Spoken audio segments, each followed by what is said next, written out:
Hi everyone, welcome back to another video. In this video we are going to make a TT120 tiny little shunting shelf layout with our Hornby TT120 class 08 fitted with sound, lights and God knows what. Enjoy! I'm trying to maximise the track on the board, so what I'm doing here is just seeing with the 08 and the wagon, I don't want the wheels to touch the blade, but I want to try and get this on as tight as I can, but also make it not really awkward to just drive it backwards and forwards. This will make sense in a minute, but this is the overall length that I need at each end of the point. Okay, so this is what we've got so far. Not very exciting. It looks like I've just put random bits of track on the board there, which I have. Now, these are Radius 2 curves by Hornby, and these are the points by Hornby. My loco has a stay alive in it, and the sound and the lights. I've made this 08 so I can have a little interactive layout, and that's what this is going to be. As long as the loco fits in certain segments of track, you're good. I'm just going to draw around everything, just loosely. It's just so I know roughly where everything's got to go back. Okay, with everything loosely penned out, I'm just going to put these off to one side. And I know that I need to join that there. So, what I want to do, that'll be an end, that'll be an end, that'll be an end, that'll be an end. What I want to do then is make this piece the first height, but what I also want to do is slowly incline it up as it goes this way. And then as it goes up this bit, I want it to incline up and go up, and then on that bit, a bit higher. So we're going to start here. What I'm going to do is use some blocks. There are many makes of these. You can use whatever you like. Now I'm going to start off quite high because I think I'm going to have to put a few electronic-y things underneath this layout, but I don't want to cut too much into the board if I can help it. I just want the board to be a nice stable platform, and these shelves are absolutely perfect for this purpose.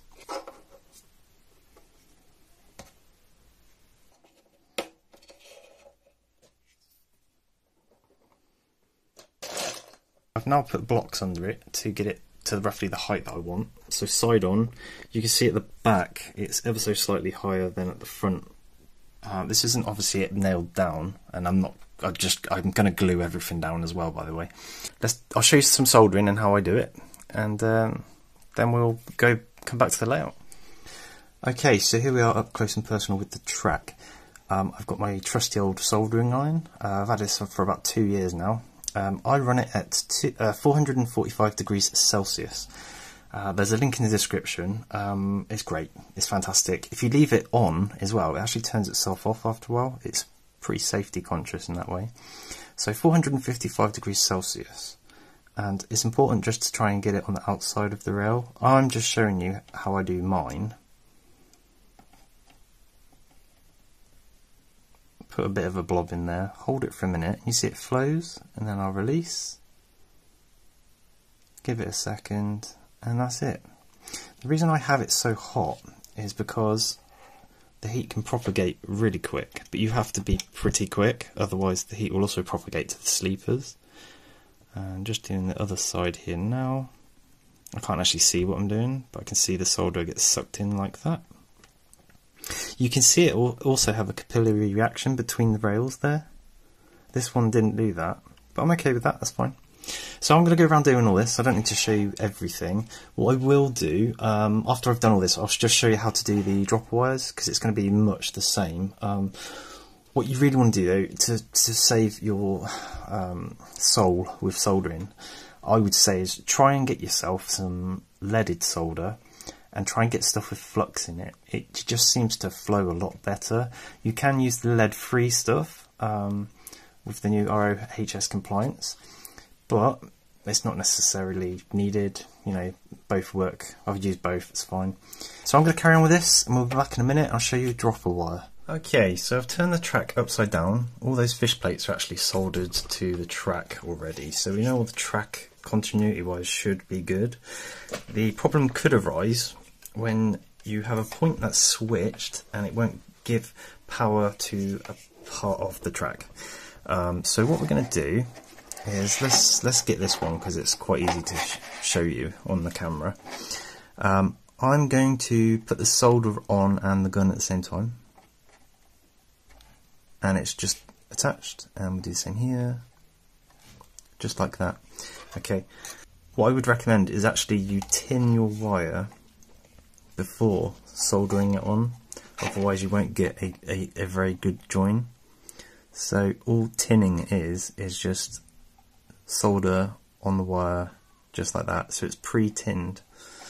Now I'm going to come along and I'll solder it on the far side, and what I'll do is I'll go for more the outside of the rail, so the insulator comes to the outside. I just want to try and avoid putting anything on the inside of the rails because that can affect the way the locos run. So I'll quickly get a bit of solder, put that down on the track, and that is joined very nicely. So I'll do all the dropper wires and then we'll return. And here's the rat nest of wires. Don't be off put by the droppers, by the way. It's only me being me. What I could probably do is have less wires and things. That's the areas I want to be able to power. What you can do is sort of change the point and keep a part powered. That's how I'm doing the wiring. This will run DC and DCC at the minute. So that's it. I've done one side of the rail. So if we turn it back over, the rails that are closest to the camera are red. The ones furthest away are black. So all that means is I'm going to connect all the black ones together, and then all the red ones are going to get connected together, and they will go to my power supply to power the track, of which I'm just using a simple 12 volt 1 amp output mains adapter. So it's nothing special, so everything will be running off of that. Okay, so after a bit of brainstorming, you want your point to move freely,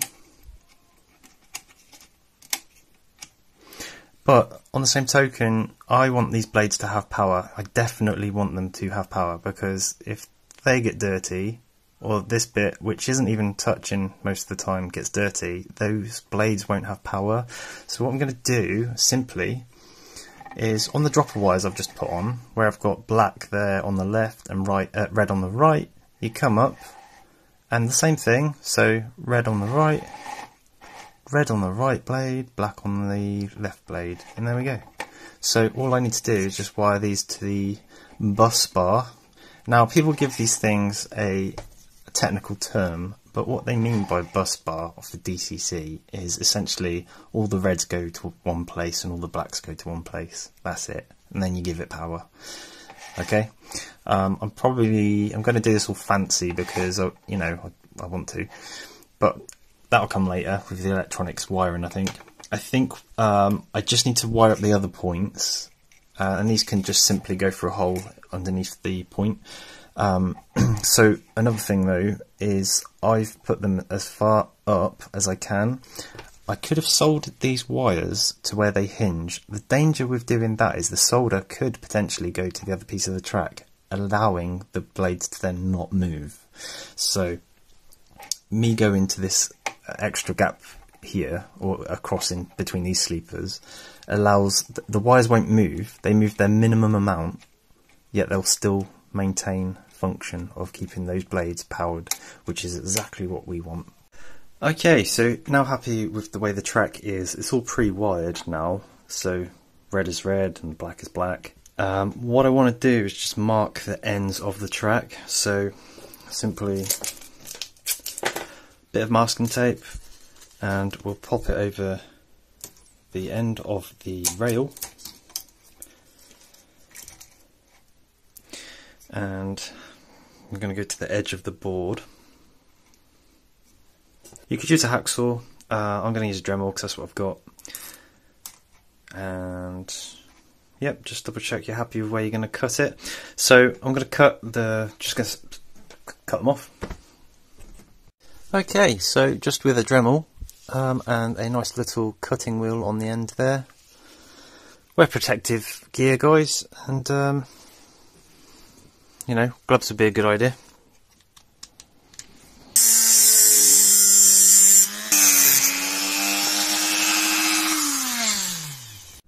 Okay, so the ends are cut nicely, so that means the track in some way, shape or form can actually get stuck down, but it's not going on the board. So the next thing I've got to do is make some prettier supports. I've numbered these when I took them off, so I know where they're going to go height wise. I know this is 5 bricks high.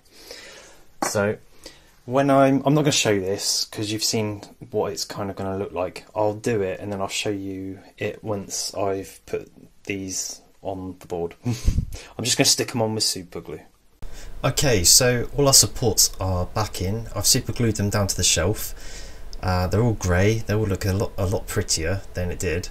The next thing I wanted to do, because the track isn't actually super glued to the supports properly just yet, it's only tacked in place. I wanted to use plasticard sheets under the track but between the support, so it will stop the ballast falling through underneath the layout, and it's non-porous, so it won't just soak up and warp, it will hold its shape. Also, so this stuff is an in A5 sheet, it's 0.5 millimeters thick. It's beautiful stuff to work with. Superglue loves to stick to it. So you can just get yourself a marker pen, mark what you want to cut off, slide it back out, cut it with a pair of scissors, slide it back in, see if it fits. If it doesn't, you know, just cut a little bit more off, that kind of thing. And just keep doing that process until you get the sheet of plasticard fitting how you want it to. So, I mean, once you're happy with the position and how the fit of the plasticard is, I'm just using a bottle there to hold pressure down on that plasticard sheet. Because I don't want to super glue it in place to hold it. You'll see me running this arm up and down, and that's just to make sure I'm pushing against the side of the shelf because it's 2 inches high, 50mm high. I'm using it as a level so that the plasticard doesn't overhang the shelf, so it's exactly level with the end of the shelf. So this will allow me at a later date to add a side panel, and it will fit perfectly to the side of that plasticard. Okay, so when it comes to points, you can lay a bit of plasticard underneath the points and mark out where you want your point motors to come through the plastic with a pen, easy enough, and also where I want the wires to come through as well for the dropper wires. Just do a test fit and make sure all the wires will line up with your pen marks before sort of opening them up. I was torn between using a knife and a little needle file here just to make the holes big enough for the wires to go through. Okay, so here is all the track with the plasticard base on. Now I'll clean up all these edges at a later date. The reason I'm not doing it right now is because what I want to do is fit the point motors, of which we've got 3 to fit, and also I need to be able to wire these up, and then this just leaves it all open for me to get underneath it to do what I need to do. As soon as I sort of block it off, it'll be a bit of a nightmare to sort everything out and make sure it runs properly. I think what I'm going to do though is just wire up all these dropper wires on the other side so I can plug in my power and we can test the track with the loco on it and just make sure all the track work works, and then we can move forwards from there. Okay then, so in order to connect all these wires up to a bus bar, or essentially connect all the reds together and all the blacks together, we're going to use this thing which is called perf board or prototype board or breadboard. I've cut a bit of it off to have 2 common rails, so a red and a black, and just some extra bits to solder to. It's essentially just a PCB board that I can solder all these wires to. So here I am just connecting all the reds to one rail, and then these will go to my power in, and then all the blacks will go on the other rail. Okay, so I've soldered the wires onto this breadboard. Now the rail at the bottom there is all the red wires, and the rail just above is all the black wires. Now what I'm going to do is solder onto this perf board or PCB prototyping board one of these. Now it's a 2.1 I believe by 5.5mm power adapter. This is a female with leads. So I'll put red to red, black to black. It doesn't actually matter on DCC which way around these go, but I'm trying to keep a colour coordination here because there'll be other things later on which will require certain polarities.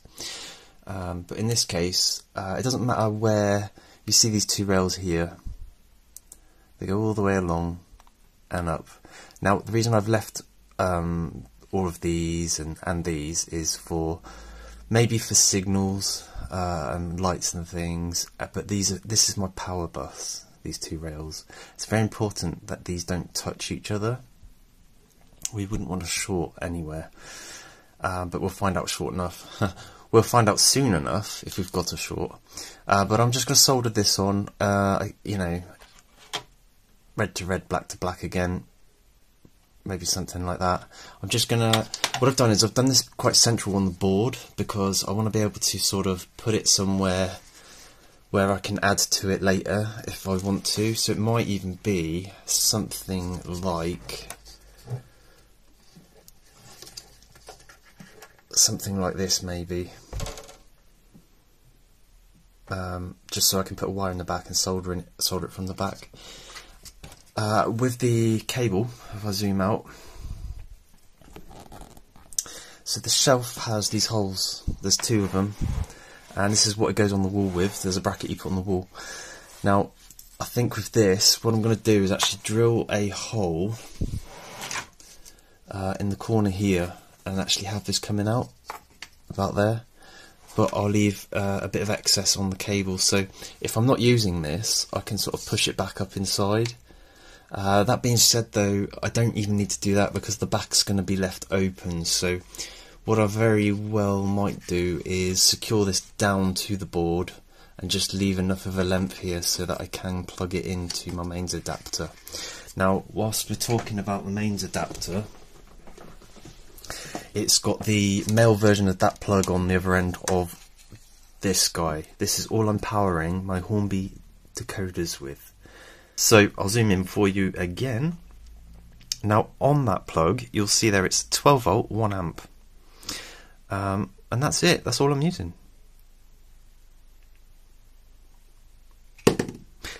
Okay, so here I have 3 Pico point motors, I believe they're called. They're pretty old units, and they were attached to N-gauge track. This is complete trial and error. I'm hoping that they will work on those points. I don't see any reason why they wouldn't. The throw seems about what it needs to be. So what I'll do, I'll wire these up, check they work, and I'll show you what I'm actually using to flick the points. Okay, so I just wanted to show you this. What I've done is I've wired up the solenoid motors so I can test them. I've tinned the wires and pushed them into this HM6010, and its power is coming from that bus, same as the rails there. So we've got a power in, and it goes to this guy, which is Bluetooth controlled, so we can control it from the app. When you've got it on your app, and this is HMDCC, that's a HMDC Bluetooth device, I believe, but it works with HMDCC, which is great. The power going into it, okay, ignore the red and the black, because actually in here is a full bridge rectifier, so it's getting the power from DC, but it doesn't matter which way you put it around because it will rectify it and make it correct for this unit. So I could turn them wires around and this will still work correctly. 12 volts, I'm running it on 1 amp. Okay, I've got 1, 2, 3 points. So if you'll hear the click. That's 1, that's 2, and that's 3. Okay, so all 3 point motors work in that direction, and if I go back the other way,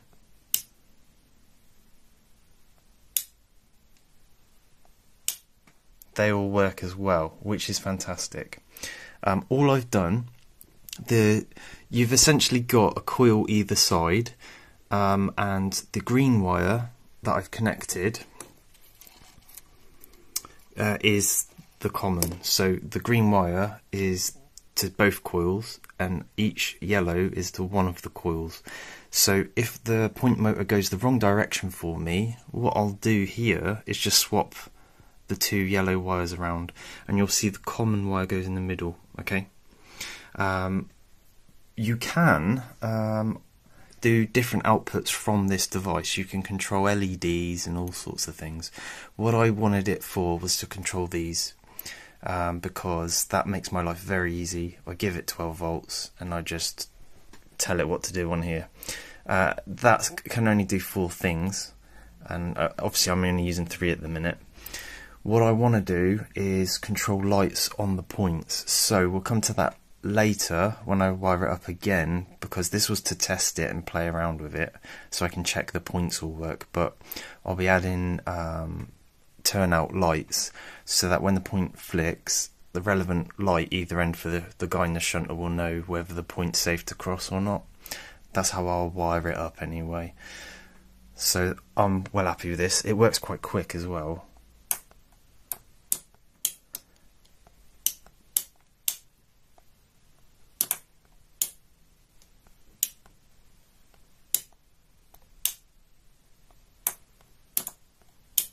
It's pretty good. Okay, so I'm going to install these. All I'm going to use is the centre hole on the point and sort of just glue them up and just try and make them move freely. If there's anything weird I need to tell you, then I will, but for all intents and purposes, that pin in the middle, this guy, just here, that floppy pin there, that's what moves left and right, and that's what we want to move the point. So I've got to make sure that works properly on those 3 points. I'll put them in and then show you what it does. Well, here we go then. I now have points that work. So if we look at this one here, that's point 1.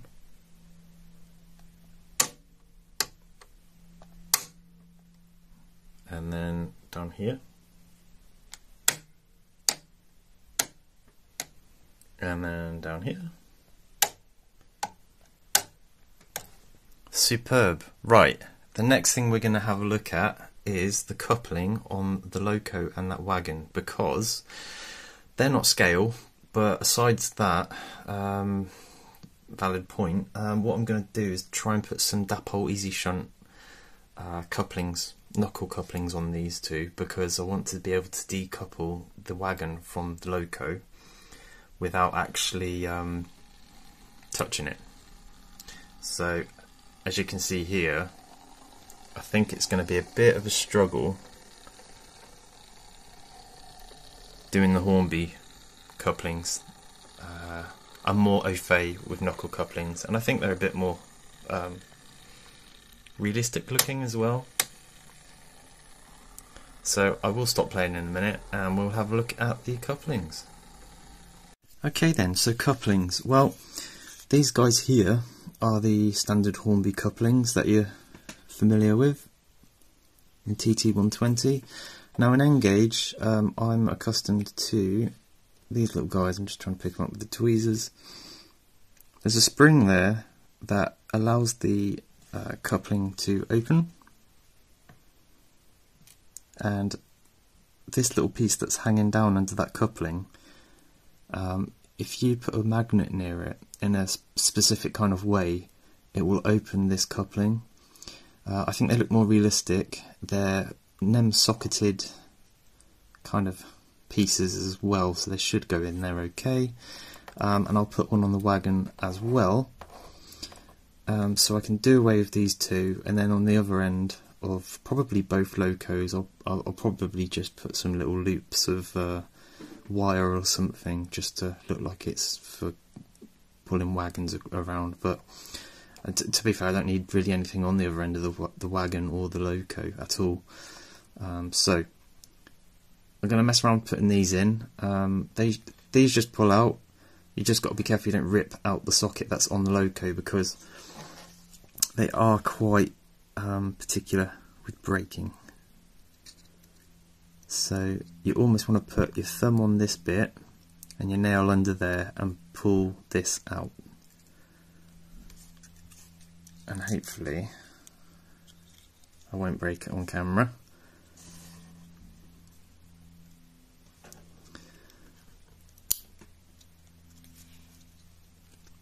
I just pulled it out with my hand. Okay, so you can see there, that's the Hornby one. What I think I'm probably going to have to do is just file something to make sure that it fits in there properly. So I'm just going to have a toy around, and if there's anything I've found that's a bit weird, I shall let you know.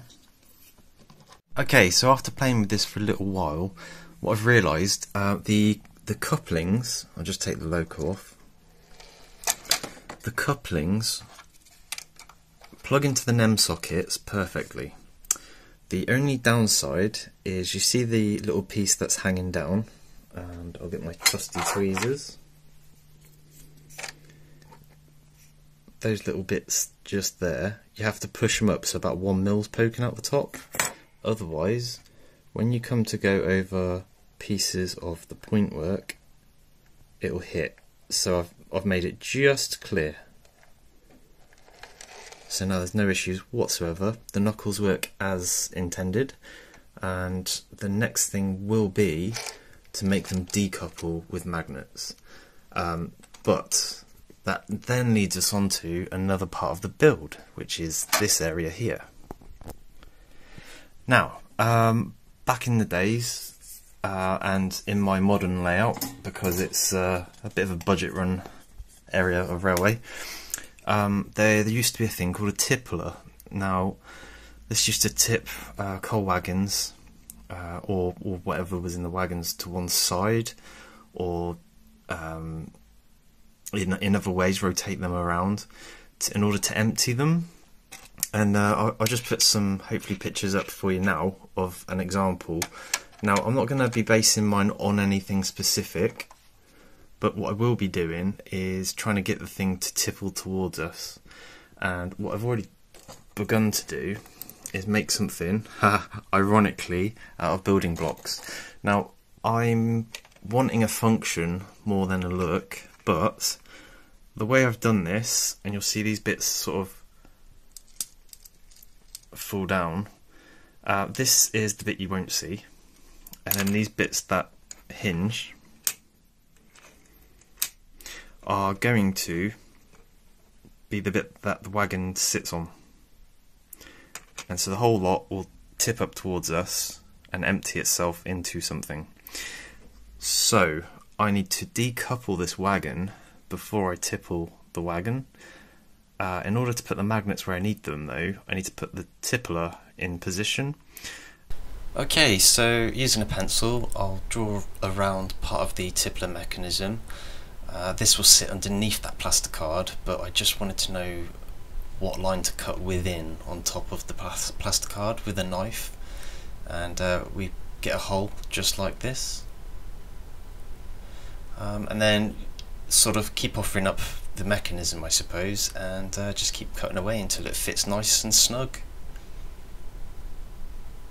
So it will sit underneath that plasticard and probably just a little bit lower as well, but here I am just notching out the plastic for the uprights to come out the top where the mechanism hinges, like that, but it will sit a bit lower than that. Okay, so I've now secured the tippler underneath the plasticard with the super glue, and then I add a finishing piece that will take the dirt and wood and whatnot. That'll be the detailing piece there, also the piece that this bit of track gets attached to, and I'm just marking, and I cut the piece of track with the Dremel again, super glue the piece of track down, and just give it a quick test really. The whole track leading to this piece is on a decline, so even if the loco decouples too early, it will still roll into the tippler, the wagon will do. So that's great. The function of this will be, it should work just as intended, which is always great when you're trying to make a layout.